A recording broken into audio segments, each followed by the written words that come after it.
திருச்சியில் பிரபல ஜவுளி நிறுவனமான திருச்சி சாரதாஸ் நிறுவனத்தின் உரிமையாளர் டி மணவாளன் பிள்ளை, வயது 91. இவர் நேற்று பிற்பகல் 2 மணி அளவில் மாரடைப்பால் மரணமடைந்தார். அவருடைய உடல் பொதுமக்கள் மற்றும் கடை ஊழியர்கள் அஞ்சலிக்காக திருச்சி சாரதாஸ் நிறுவனத்தில் இரவு 7 மணி வரை வைக்கப்பட்டிருந்தது. அங்கு அவருடைய உடலுக்கு கடை ஊழியர்கள், வாடிக்கையாளர்கள், பொதுமக்கள், தொழிலதிபர்கள் ஆகியோர் மாலை அணிவித்து அஞ்சலி செலுத்தினார்கள். பின்னர் அவருடைய உடல் வீட்டுக்கு எடுத்துச் செல்லப்பட்டது. உறவினர்கள் மற்றும் நண்பர்கள் அஞ்சலி செலுத்துவதற்காக வைக்கப்பட்டுள்ளது. இன்று புதன்கிழமை மாலை அவருடைய உடலுக்கு இறுதிச் சடங்கு நடைபெறுகிறது. திருச்சி மாவட்டம் ஓமந்தூர் கிராமத்தில் 1933ஆம் ஆண்டு பிறந்த டி மணவாளன் பிள்ளை இலங்கைக்கு சென்று கொழும்புவில் ஜவுளி நிறுவனம் நடத்தி வந்தார்.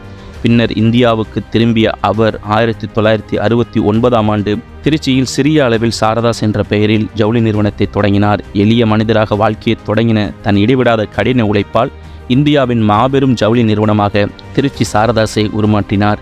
இதன் மூலம் ஜவுளி சாம்ராஜ்யத்தில் இமயத்தின் உச்சிக்கு சென்ற அவர் சாதனை படைத்தார். தேசப்பற்று கொண்ட டி மணவாளன் பிள்ளை குடியரசு தினம், சுதந்திர தினம் ஆகிய நாட்களில் தனது நிறுவனத்தின் வாசலில் தேசிய கொடியேற்றி ஊழியர்களுடன் சேர்ந்து மரியாதை செலுத்துவார் என்பது குறிப்பிடத்தக்கது.